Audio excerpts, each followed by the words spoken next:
নমস্কাৰ বন্ধুসকল, welcome to maths plus. আমি কৰি আছিলো আপোনালোকৰ আহিবলগীয়া এডিআৰই 2.2 স্কিল টেষ্টৰ কাৰণে 28 ডেজৰ ফ্ৰী কোৰ্স এটা, য'ত আমি আপোনালোকৰ এডিআৰই স্কিল টেষ্টত অহা মাইক্ৰসফট পাৱাৰ পইণ্ট, মাইক্ৰসফট ৱৰ্ড আৰু এমএছ এক্সেলৰ ওপৰত যিমানখিনি ইম্পৰ্টেণ্ট বস্তু আছে এক্সামত আহিব পৰা সকলোখিনি আমি ধুনীয়াকৈ এফালৰ পৰা ডিছকাশ্যন কৰি আছিলোঁ। অলৰেডি আমি এমএছ পাৱাৰ পইণ্ট কমপ্লিট কৰিছোঁ, লগতে তাৰ এটা মক টেষ্ট কৰিছোঁ। এমএছ ৱৰ্ডৰো আমি 4টামান ক্লাছ অলৰেডি কমপ্লিট কৰিলোঁ। যদিহে আগৰ ভিডিঅ'সমূহ চোৱা নাই, ডেছক্ৰিপশ্যনত প্লেলিষ্টৰ লিংক পাব, তাত গৈ কিনে গোটেইসমূহ আপোনালোকে চাই ল'ব পাৰে। লগতে ডেছক্ৰিপশ্যনতে আপোনালোকে যিটো প্লেলিষ্টৰ লিংক দিয়া আছে, তাতে আপোনালোকে লাষ্ট ইয়াৰৰ কিছুমান মক টেষ্ট কৰোৱা আছে আৰু মেমৰি বেছ পেপাৰ কৰোৱা আছে, সেইসমূহ চাব পাৰে। আৰু লাষ্ট ইয়াৰ যিহেতু মই এডিআৰই স্কিল টেষ্টৰ ডিগ্ৰী লেভেল আৰু হাই ছেকেণ্ডেৰী লেভেল দুটাতে এপিয়াৰ হৈছিলোঁ, তো দুটাৰ আপোনালোকৰ এক্সামৰ লেভেলটো কেনেকুৱা হয় মই এটা ধুনীয়াকৈ মাই এক্সপিৰিয়েঞ্চ বুলি সেই প্লেলিষ্টতে হ'ব ভিডিঅ' এটা দিয়া আছে, সেইটো চাই ল'ব পাৰে। অ'কে, আৰু প্ৰত্যেকটো সেইৰে মানে ভিডিঅ'ৰে আমি যিমানখিনি 10টা ক্লাছত এতিয়ালৈ কৰি আহিছিলোঁ, গোটেইসমূহৰে PDF টো টেলিগ্ৰাম চেনেলত দিয়া আছে। টেলিগ্ৰামৰ লিংক ডেছক্ৰিপশ্যনত পাব, টেলিগ্ৰামত জইন হ'ব, তাত আপোনালোকে PDF টো পাই যাব। ঠিক আছে, তো আৰম্ভ কৰিছোঁ আজি ভিডিঅ'টি। আজি আমাৰ হ'ল ডে 10 মাইক্ৰসফট ৱৰ্ডৰ আমি ইম্পৰ্টেণ্ট হেডাৰ এণ্ড ফুটাৰৰ ওপৰত ডিছকাশ্যন কৰিম আজি। হেডাৰ এণ্ড ফুটাৰ আপোনালোকৰ এক্সামত একেবাৰে আহে, তাৰ লগতে ৱাটাৰমাৰ্ক বহোৱা আৰু পেজ নম্বৰ বহোৱা, এই দুটা ইম্পৰ্টেণ্ট। তো ইয়াৰ পৰা আপোনালোকৰ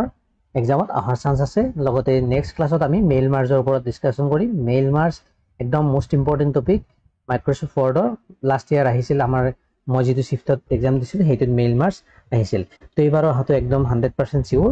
যিমান শ্বিফ্টত এক্সাম নহওক 2-3টা শ্বিফ্টত মেইল মাৰ্জৰ ওপৰত ফৰ্মেটিং কৰিব দিবই। ঠিক আছে, তো সেইটো আমি অহাকালি শিকি ল'ম। তো আজি আমি এইখিনি শিকি লৈছোঁ, তো আৰম্ভ কৰিছোঁ।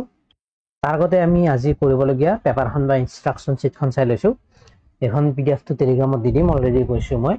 তো আমাক কি দি আছে আজি সেইসমূহ হ'ল, টাস্ক 1ত কৈছে ক্ৰিয়েট এ 4 পেজ ডকুমেণ্ট। তো আজি এখন 4 পেজৰ ডকুমেণ্ট এখন ক্ৰিয়েট কৰিব লাগিব। এক্সামত মেক্সিমাম 2 পেজ আহিব, তাৰ ওপৰত নাহে, তথাপিও শিকি থোৱাটো ভাল। তো 4 পেজৰ ডকুমেণ্ট এখন দিছে। Open a new word file, heading title দিব দিছে এইটো। তো আমি আগত যেনেকৈ ফল্ডাৰটো অপেন কৰিছিলোঁ, আমি তাত আমাৰ যিটো আপোনালোকৰ নিজৰ নামত বনোৱা আছিল সেইটো আপোনালোকে অপেন কৰিলে হ'ল। তো অপেন কৰি লৈছোঁ মই। নেক্সট এতিয়া কি দিছে আমাক, টাইপ দ্য পেৰাগ্ৰাফ গিভেন বিলো। তলত দিয়া পেৰাগ্ৰাফটো আমাক টাইপ কৰিব দিছে। টাইপ দ্য পেৰাগ্ৰাফ গিভেন বিলো, তলত দিয়া পেৰাগ্ৰাফটো আমি টাইপ কৰিব লাগে। ঠিক আছে, এতিয়া কৈছে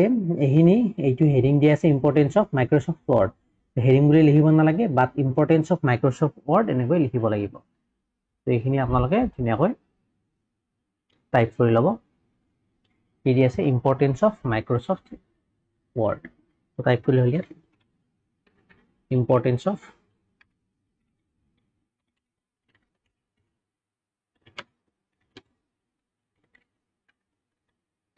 মাইক্ৰসফট ৱৰ্ড।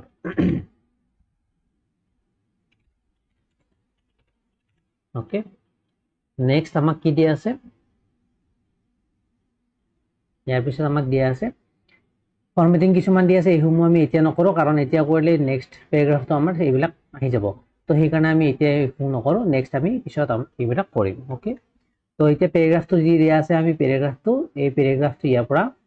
ইয়ালৈ আমি টাইপ কৰি লৈছোঁ। তাৰপিছত বাকীখিনি আমি চাম। তো পেৰাগ্ৰাফটো টাইপ কৰি ল'লে হ'ল। কি দিয়া আছে, learning Microsoft Word is essential for, তো যেনেকৈ আছে তেনেকৈ টাইপ কৰি হ'ল। Learning Microsoft Word is essential for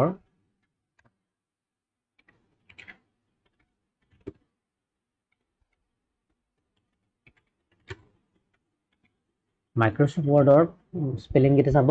M টো কেপিটেল, W টো কেপিটেল আছে। তো এইখিনি আপোনালোকে চাই কিনে সেইমতে কৰিব লাগিব। ৱৰ্ড ইজ কি আছিলে, is essential for handling offices, essential for handling offices, essential for handling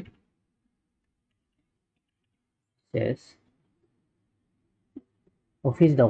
documentation, formatting letters, office documentation,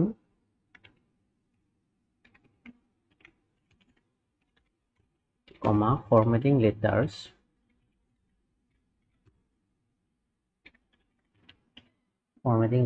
তো বাকীখিনি মই কপি কৰি পেষ্ট কৰি দিছোঁ, আপোনালোকে নিজে টাইপ কৰি ল'ব গোটেইখিনি। অ'কে, লেটাৰ্ছলৈ হৈছে তাৰপিছত আমি এইখিনি কপি কৰি মই পেষ্ট কৰি দিম তো মই যেনেকৈ আছে তেনেকৈ টাইপ কৰি লৈছোঁ গোটেইখিনি চাব পাৰে একবাৰ মানে এনেকৈ আছে তো গোটেইখিনি টাইপ কৰি লৈছোঁ ঠিক আছে নেক্সট এতিয়া আমাক কি দিয়া আছে ইয়াত এতিয়া আমি ফৰ্মেটিংখিনিত আহিছোঁ আমাক কৈছে টাইপ দ্য পেৰাগ্ৰাফ গিভেন বিলো সেইখিনি আমি কৰিলোঁ টাইপ কৰিলোঁ তাৰপিছত কৈছে copy paste it in another 3 pages and do the same formatting in each page কৈছে কি এই গোটেইখিনি পেৰাগ্ৰাফটো আমাক কপি পেষ্ট কৰিব দিছে আৰু তিনিটা পেজত আৰু তিনিটা পেজত আমি এইখিনি গোটেইখিনি কপি পেষ্ট কৰিব লাগিব আৰু সেম ফৰ্মেটিং আমি গোটেইখিনিতে কৰিব লাগিব তো সেইটো আমি এনেকৈ কৰিব পাৰোঁ যে প্ৰথম আমি এই পেৰাগ্ৰাফটো টাইপ কৰিলোঁ পেজ 1ত সেইখিনি আমি প্ৰথমতে ফৰ্মেটিং কৰিলোঁ তাৰপিছত কপি পেষ্ট কৰিব পাৰোঁ তেতিয়া আমাৰ বাৰে বাৰে আমি ফৰ্মেটিংখিনি কৰিব নালাগে এবাৰতে হৈ যাব তো ফাৰ্ষ্ট আমি ফৰ্মেটিং কৰিম নেক্সট আমি কপি পেষ্ট কৰিম নেক্সট তিনিটা পেজত তো হেডিঙৰ ফৰ্মেটিংখিনি কি দিয়া আছে ফন্ট ৰাখিব দিছে বুকমেন অল্ড ষ্টাইল কালাৰ ৰাখিব দিছে ৰেড তো হেডিংটো ৰাখিব দিছে বুকমেন অল্ড ষ্টাইল আৰু কালাৰ ৰাখিব দিছে ৰেড ঠিক আছে নেক্সট আৰু কি কৈছে size 24 bold and underline size 24 কৰিব দিছে এইটো 24 আৰু বোল্ড এণ্ড আন্ডাৰলাইন বোল্ড কৰিলোঁ আন্ডাৰলাইন কৰিলোঁ হল এইটো ঠিক আছে তো হেডিংটো আমাৰ ফৰ্মেটিংখিনি হ'ল নেক্সট আমাক কি দিয়া আছে পেৰাগ্ৰাফটো তাৰপিছত দিয়া আছিল তাৰপিছত পেৰাগ্ৰাফৰ ফৰ্মেটিং কৈছে font times new Roman size কৈছে 12 ফন্টটো আমি এইখিনি সিলেক্ট কৰি ল'ম ফন্টটো ল'ম টাইমছ নিউ ৰোমান আৰু সাইজটো আমি ল'ম 12 হ'ল তাৰপিছত আমাক কি দিয়া আছে বাকি একো দিয়া নাই তো এইখিনি আমি কপি পেষ্ট কৰিম আকৌ তিনিটা পেজত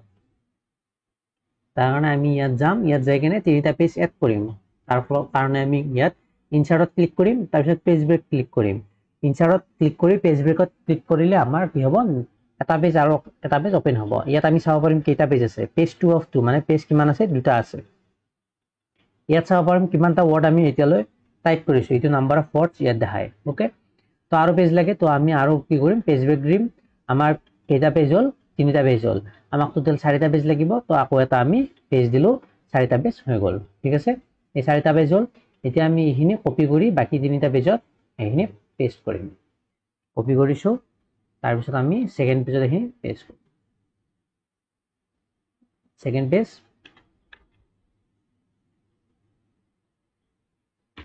হ'ল নেক্সট আহিছে থাৰ্ড পেজত হ'ল নেক্সট আহিছে 4 নম্বৰ পেজত হ'ল তো আমি 4টা পেজত আমি কপি পেষ্ট কৰিলোঁ ঠিক আছে ইয়ালে তাৰপিছত আমাক কি দিয়া আছে টাস্কটোত আহিছোঁ এবাৰ আমাক কৈছে এড এ হেডাৰ তো এটা হেডাৰ এড কৰিব দিছে হেডাৰত insert header blank type ADRE 2.0 skill test preparation তো হেডাৰত আমি এইখিনি লিখিব লাগিব হেডাৰ কেনেকৈ এড কৰে চাব ৱৰ্ডত যাব ইনচাৰ্টত যাব ইয়াত এটা অপশ্যন পাব হেডাৰ এণ্ড ফুটাৰ এই দুটা হেডাৰ ফুটাৰ তো হেডাৰ লাগে আমাক হেডাৰত ক্লিক কৰিম হেডাৰত ক্লিক কৰিলে টাইপ হিয়াৰ বা এনেকুৱা যেনেকুৱা ফৰ্মেটৰ লাগে তেনেকুৱা ফৰ্মেট পাব ইয়াত আমাক ব্ল্যাঙ্ক ল'ব দিছে এটো ব্ল্যাঙ্ক ল'ব দিছে তো ব্ল্যাঙ্কত আমি ক্লিক কৰিম হেডাৰ ব্ল্যাঙ্কত ক্লিক কৰিলোঁ ইয়াত আমি কি লিখিব লাগিব ADRE 2.2 স্কিল টেষ্ট প্ৰিপাৰেশ্যন ইয়াত আমি টাইপ কৰিম ADRE 2.2 skill test preparation ADRE 2.0 skill test preparation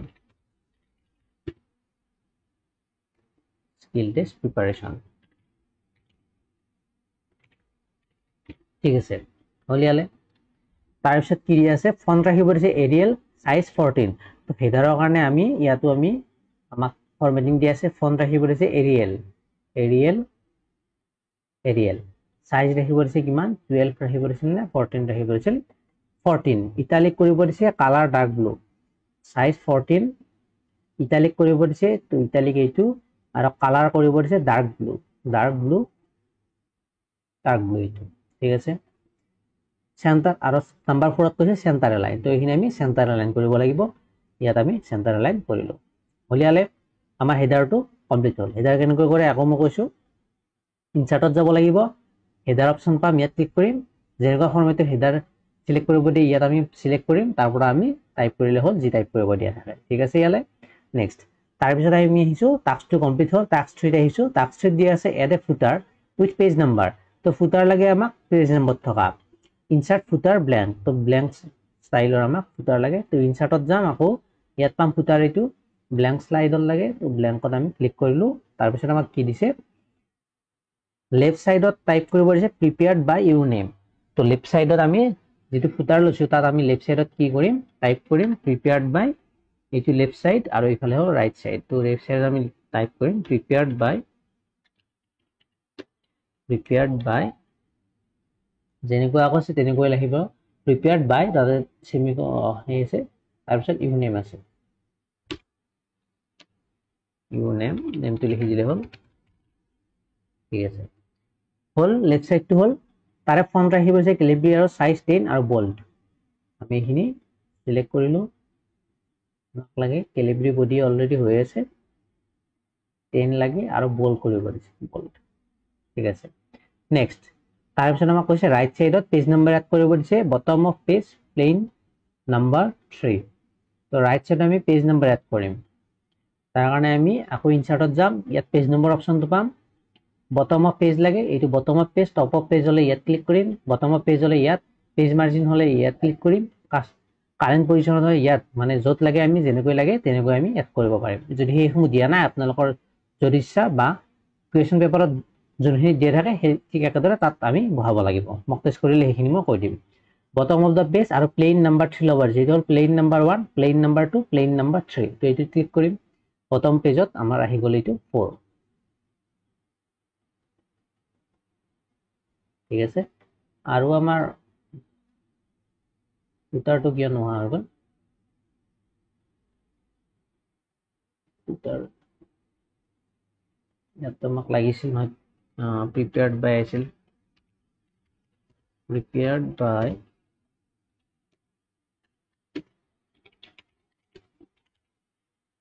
ঠিক আছে তো এইটো আমাক ফৰমেটিং দিয়া আছিল ক্যালিব্ৰি সাইজ ৰাখিব আছিল 10 বোল্ড ওকে তো আমি ফুটাৰ দিয়াৰ পিছত আমি এক্সট্ৰাকৈ পেজ নম্বৰ এড কৰিব নোৱাৰো ওকে তো অলপমান চেঞ্জ কৰি লম আমি এইটো আমি ইনসাৰ্টত যাম ইয়াত ফুটাৰত আমি ক্লিক কৰিম ইয়াত পেজ নম্বৰ ডেট ফুটাৰত পেজ নম্বৰ এড কৰিব পাৰিম ফুটাৰ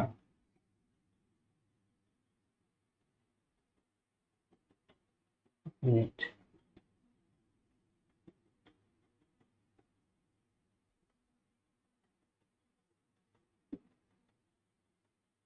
এনেকুৱা আমাক লাগে য'ত আমি পেজ নম্বৰ দিব পাৰোঁ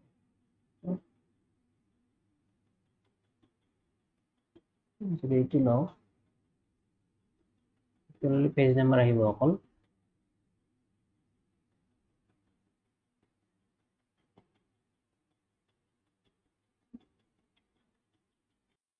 আমাক ইয়াত ফুটাৰত প্ৰিপেয়াৰ্ড বাই ইউৰ নেম আছিলে আৰু তাৰপিছত আমাক দিয়া আছিল তাত আমাক কি লাগিব আকৌ আমাক তাতে পেজ নম্বৰ লাগিব তো আমি ফুটাৰত ইয়াত দিয়াৰ পিছত নেক্সট পেজ নম্বৰটো কেনেকৈ এড কৰিম যদিহে আমাক এই ফুটাৰত গৈ কিনে এনেকৈ এড কৰিব লাগে পেজ নম্বৰ ইয়াত এড কৰিব পাৰিম কিন্তু যদি টাইপো কৰিব লাগে পেজ নম্বৰ এড কৰিব লাগে তেতিয়াহ'লে আমি যোনখিনি পেজ নম্বৰটো এড কৰিব লাগিব আমি সেইখিনি পজিশনলৈ গৈছো ইমান মানত দিম ওকে তো এইখিনি পজিশনলৈ আমি আহিছো মাউসটো ইয়ালৈ আনিলো ঠিক আছে তাৰ পিছত আমি কি কৰিম পেজ নম্বৰ ক্লিক কৰিম ইয়াৰ আমি এটা অপচন পাম কাৰেন্ট পজিশন মানে যোনটো পজিশনত কাৰ্সৰটো লৈছো তাত আমি পেজ নম্বৰ পুট কৰিম ওকে তো কাৰেন্ট পজিশনত গলো তাৰ পিছত আমি যেনেকুৱা টাইপৰ পেজ নম্বৰ লাগে 1 ইটো সিম্পল 1 ইটো 1 তাৰ পিছত পেজ বুলি লিখা থাকিব ইয়াত থাকিব পেজ 1 এইটো থাকিব পেজ 1 অফ 1 তো যেনেকুৱা লাগে আমি সিম্পল এইটো লৈছো তো এইটো ইয়াত আপোনালোকৰ এবাৰ কি দেখাবলে ইয়াত আমাৰ এখিনি থাকি গল আৰু পেজ নম্বৰটো আহি গল ঠিক আছে আগৰ বাৰত বেলেগ বেলেগকে কৰোতে অহা নাছিল এবাৰ আহি গল তো কেনেকৈ এড কৰিলো page number 2 page number 3 page number 4 হল তো আমি এনেকৈ দেখিনি এড কৰিলো পেজ নম্বৰটো এড কৰা বুজি পালে যদি সিম্পল পেজ নম্বৰ এড কৰিব লাগে এখিনি এনেকৈ লিখিব না লাগে তেতিয়া হলে এনেকৈ যদি লিখিব না লাগে সিম্পল পেজ নম্বৰ এড কৰিব লাগে তেতিয়া হলে ফুটাৰত আমি আকৌ ফুটাৰত অপচনত যাবই না লাগে ডাইৰেক্ট পেজ নম্বৰত যাম বটম অফ পেজ লাগে তো ইয়াৰ পৰা আমি যেনেকুৱা টাইপত লাগে হেনেকৈ সিলেক্ট কৰিম আৰু যদিহে আমাক তেনেকুৱা না লাগে এখিনি এনেকৈ লিখা থাকিব লাগে কিবা আৰু তাৰ ওপৰও আমাক পেজ নম্বৰ লাগে তেতিয়া হলে আমি ফুটাৰত গৈ লিখা থকাখিনি আমি এনেকৈ লিখিম আৰু পেজ নম্বৰটো কাৰেন্ট পজিশনত লৈ আমি যেনেকুৱা স্টাইলৰ পেজ নম্বৰ লাগে তেনেকুৱা আমি লৈ লওঁ বুজি পালে হলিয়াৰে নেক্সট আহিছো আমি আমাৰ টাস্ক 3 কমপ্লিট হল টাস্ক ফৰত আহিছো এড ৱাটাৰমাৰ্ক এবাৰে আমি ৱাটাৰমাৰ্ক দিয়া শিকিম ওকে তো ৱাটাৰমাৰ্ক কেনেকৈ দিয়ে আমাক কি দিছে চুজ কাস্টম ৱাটাৰমাৰ্ক তো কাস্টম ৱাটাৰমাৰ্ক ল'ব দিছে তাৰ কাৰণে আমি ইনচাৰ্টত যাম ইনচাৰ্টত যোৱাৰ পিছত ইয়াত ডিজাইন তো ডিজাইন ইনচাৰ্টত নাই ডিজাইন টেবত চাব এইটো ৱাটাৰমাৰ্ক এইটো পেজ কালাৰ এইটো পেজ বৰ্ডাৰ তো ৱাটাৰমাৰ্কত ক্লিক কৰিম ৱাটাৰমাৰ্কত ক্লিক কৰিলে কিছুমান ফৰ্মেটিং আগৰ পৰা দিয়া আছে এনেকুৱা কনফিডেন্সিয়েল ডু নট কপি আমাক কাস্টম লাগে মানে আমি নিজে টাইপ কৰিম আমাক যেনেকুৱা লাগে তো এইটো কাস্টম ৱাটাৰমাৰ্ক ইয়াত ক্লিক কৰিলো এইটো ফুল খালে আমাক কেনেকুৱা লাগে কাস্টমত আমাক টেক্সট লিখিব দিছে এডিআৰই প্ৰেক্টিস বুলি কেনে তো আমি ইয়াত টাইপ কৰিম এডিআৰই প্ৰেক্টিস ৱাটাৰমাৰ্ক হৈছে আমাক পিকচাৰ ৱাটাৰমাৰ্ক লাগিলে ইয়াত পিকচাৰ ৱাটাৰমাৰ্কত গৈ পিকচাৰ সিলেক্ট কৰিম বা টেক্সট ৱাটাৰমাৰ্ক লাগিলে আমি ইয়াত ক্লিক কৰিম আমি টেক্সট ৱাটাৰমাৰ্ক লাগে আমাক লিখিব যেহেতু দিছে ল্যাঙ্গুৱেজটো ঠিকই থাকিব টেক্সটটো আমি কি লিখিম এইটো কেনসেল কৰি আমাক লিখিব দিছে এডিআৰই প্ৰেক্টিস স্পেলিং টো এনেকুৱা আছে গোটেইসমূহ কেপিটেল লেটাৰ আছে এডিআৰই প্ৰেক্টিস হল আমি টাইপ কৰিলো টেক্সটটো তাৰ পিছত আমাক কিবা দিয়া আছে ফন্ট দিয়া আছে এৰিয়েল সাইজ 36 তো ফন্ট দিয়া আছে আমাক এৰিয়েল এইটো মই এৰিয়েল কৰি লম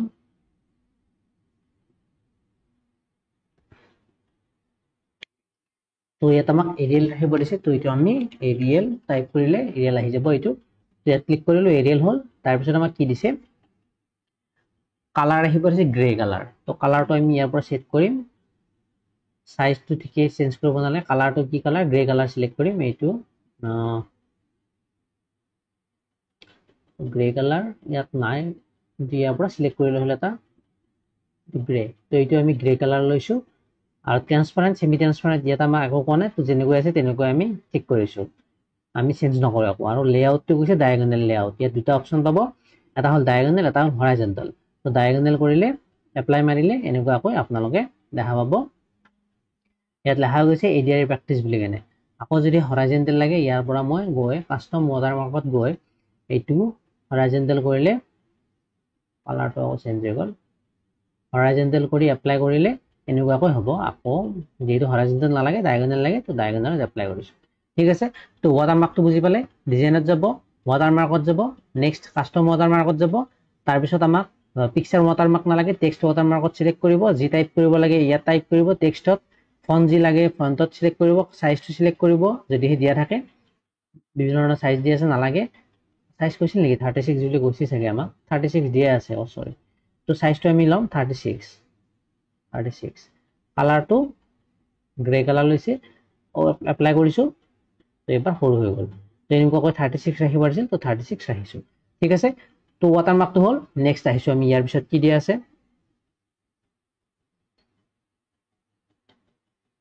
আছে আমাক ইয়াৰ পিছত টাস্ক আমাৰ টাস্ক 4 কমপ্লিট হল এবাৰ আহিছো আমি টাস্ক 4ত তো টাস্ক 4ত কৈছে page colour and border task 4ত আমি পেজ কালাৰ আৰু বৰ্ডাৰ সিলেক্ট কৰিব লাগিব পেজ কালাৰ লাইট ইয়েলো আৰু পেল ইয়েলো ল'ব দিছে আমি আকৌ বৰ্ডত যাম ইয়াত ডিজাইনত যাম ইয়াত পাম এইটো পেজ কালাৰ অপচন ইটো আমাক ৰাখিব দিছে আইদাৰ লাইট ইয়েলো অৰ পেল ইয়েলো যদি পেজ কালাৰত আমি either light yellow to orange it is yellow तो light yellow लगे तो आमी অলপ light color লম itu light yellow और itu light yellow ললো ঠিক আছে চিনাপ হৈ গৈছে হল light yellow color ললো और pale yellow color লব দিছে তো ললে হলে দা পেজ বৰ্ডাৰ দিয়া আছে স্টাইল বক্স তো ইয়াত ক্লিক কৰিম পেজ বৰ্ডাৰত যাম স্টাইল লব দিছে বক্সত ক্লিক কৰিলো next কৈছে with 1.5 point তো ইয়াত আমি width সিলেক্ট কৰিম 1.5 means 1.5 তো 1.5 মানে 1.5 তো 1.5 সিলেক্ট কৰিলো next কালাৰ আহিব দিছে ডাৰ্ক গ্ৰে তো কালাৰটো আমি ইয়াত পাম এইটো dark grey colour okay next আমাক আৰু কিবা দিছিল নেকি নাই দিয়া তো এখিনি আছে তো ইয়াত গৈ কিনে আমি ওকে প্ৰেছ কৰিম তো আমাৰ এইটো বৰ্ডাৰটো আহি গল এবাৰ ঠিক আছে তো বৰ্ডাৰটো আহি গল আৰু একো নাই টাস্ক 6ত আমাক সেভ কৰিব দিছে তো এইটো সেভ কৰিলে হল ঠিক আছে তো এনেকুৱা হ'ব আমাৰ আজিৰ কৰিবলগীয়া কামখিনি কৰাৰ পিছত আমাৰ ওয়াৰ্ড ডকুমেন্টটো হ'ব এনেকুৱা ওপৰত হেডিং থাকিব হেডাৰত থাকিব এডিআৰই 2.2 স্কিল টেষ্ট প্ৰিপাৰেচন যেনেকুৱা ফৰমেটিং আছে ইটালিক ষ্টাইলত আছে ইটালিক ষ্টাইলত বাকিখিনি সেম আৰু টাইপ কৰিবলগীয়াখিনি টাইপ কৰি লৈছো বাকি হেনেকুৱা সেম কৰিব দিছে তলত দিব দিছে ফুটাৰত প্ৰিপেয়াৰ্ড বাই আপোনাৰ নামটো তলত পেজ নাম্বাৰ দিব দিছে তো সেম আমি সেকেন্ড পেজত চাম page number 2 page number 3 page number 4 চাৰিটা পেজ ক্ৰিয়েট কৰিব দিছিল তো আমি ক্ৰিয়েট কৰিলো ঠিক আছে তো আশা কৰো বুজি পাইছে কোনোবাখিনিত কিবা ডাউট থাকিলে কমেন্ট বক্সত সুধিব পাৰিব বা টেলিগ্ৰাম গ্ৰুপতো সুধিব পাৰে ইয়াৰ পিডিএফটো টেলিগ্ৰামত দি দিম তো টেলিগ্ৰামত জয়েন হ'ব তাত গোটেইসমূহ পিডিএফ ফালৰ পৰা পাই যাব ভিডিওটো ভাল পালে লাইক কৰিব আমাৰ চেনেলটি সাবস্ক্ৰাইব কৰি থব আজিলৈ মানে থ্যাংক ইউ